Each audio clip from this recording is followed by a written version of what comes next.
Judge Joe Brown's all-new barbecue sauce and seasoning. Justice in the form of flavor. Law firms will take this as a retainer. What?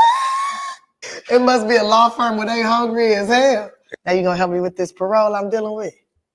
Judge Joe Brown's all-new barbecue sauce and seasoning. Justice in the form of flavor. With one taste of our premium blends of all-natural ingredients, herbs, and spices, you'll fall in love with meat all over again. Judge Joe Brown's all-natural barbecue sauce collection is made up of 2 zesty flavors, original and spicy. There's only one way to bring order back to barbecuing. Just add Judge Joe Brown's all-natural barbecue sauce and seasoning, and you be the judge.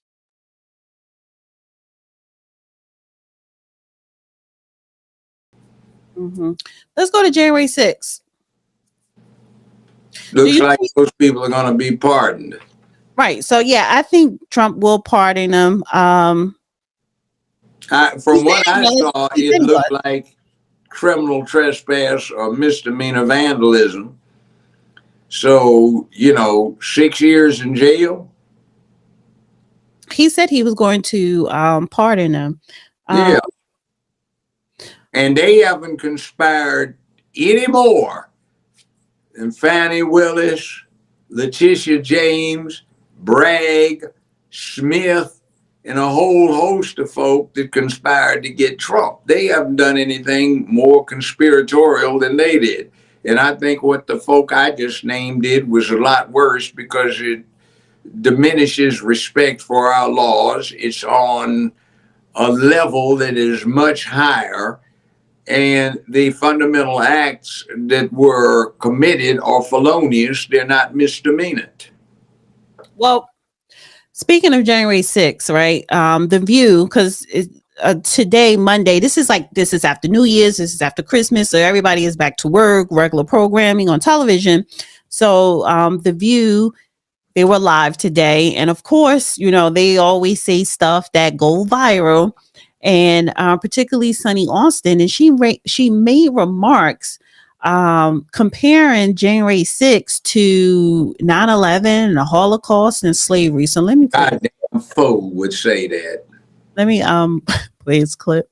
I think we need to find moral clarity, in this country. And I just remember after January 6th, you had someone like Mitch McConnell placing the blame on January 6th where it belonged, squarely on Donald Trump's shoulders.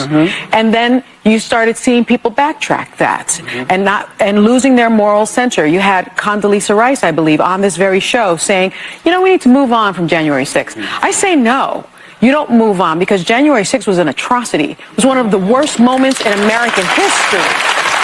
And when you think about the worst moments in American history, like World War II, things that happened, like the Holocaust, chattel slavery, we need to never forget because past becomes prologue if you forget any race. I want to ask you. Yeah.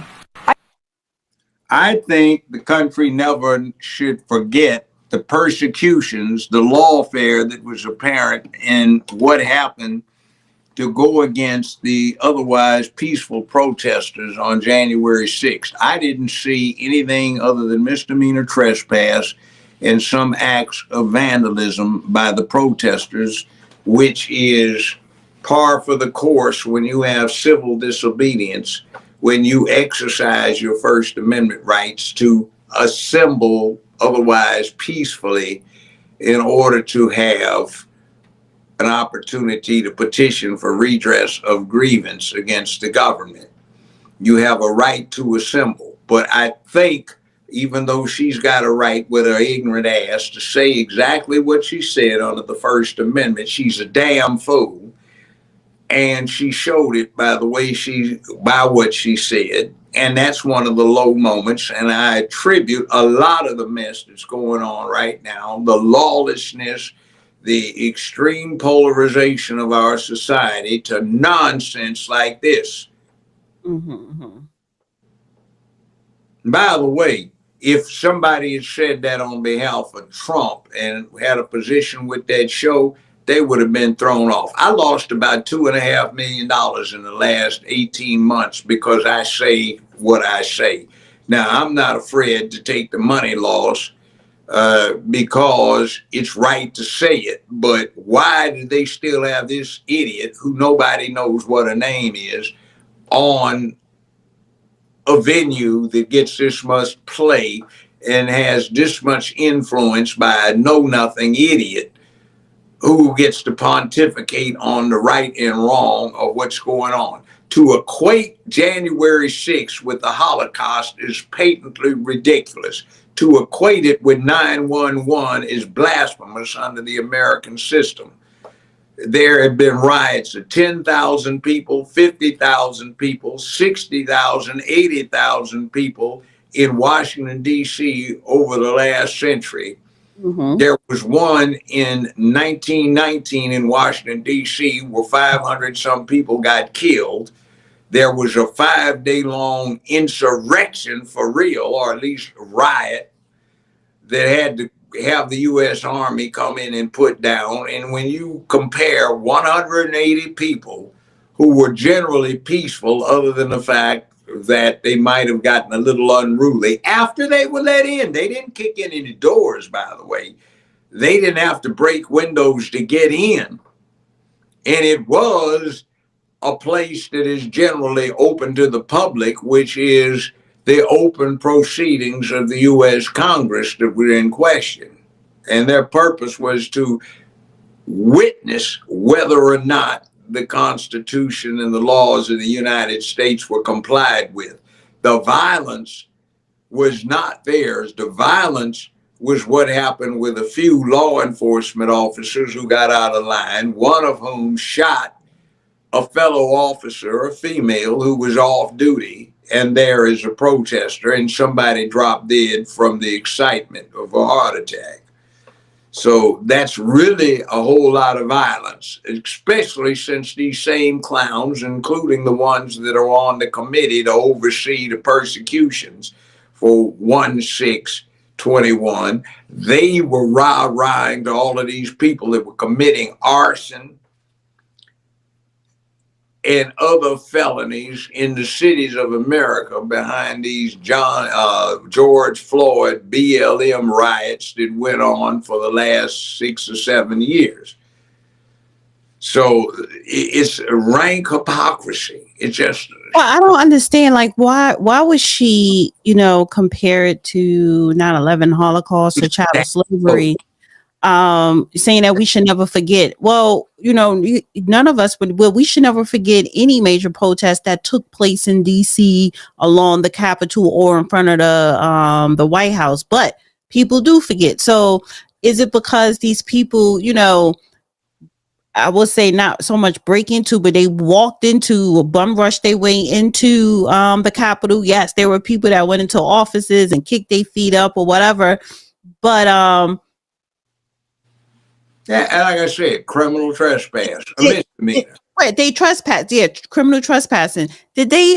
Were they armed or no? No, there was nobody armed. The only violence was Capitol Police against the demonstrators. One Capitol policeman shot a fellow cop to death. She was off duty and she was there as part of the protest, and she got shot to death. And one other person dropped dead of a heart attack from the excitement. So where is all of the violence that these clowns are talking about when they say thousands of people died, not one. You're talking about an incident with 180 people instead of 3,000 dead folk? Right. You want to equate that? You're talking about 6 million people dying in the Holocaust? And you want to equate this incident on January 6th with this? What's wrong with you? Yeah. See, that is polarizing the American public with total irresponsibility being demonstrated in consideration of the vile outcomes. You have got the United States in camps that are going after each other. You have got millions of people. You have got 10 million people minimum who've crashed the border, who are committing criminalities. And you cannot have 10 million people coming into any country, including the United States, and not destabilize the mess. And this person, the same one, if I'm not mistaken, has gotten up time and time again supporting this illegal transgression of the borders. So how can you sit there when you have had many more people who have died as a result of that breakdown in the law, and you dare to compare something with one person dropped dead of a heart attack, one person got shot to death, a cop off duty got shot to death by another cop, there were no armed people, and you equate that with a situation that you have allowed where you're setting up the next 911. Now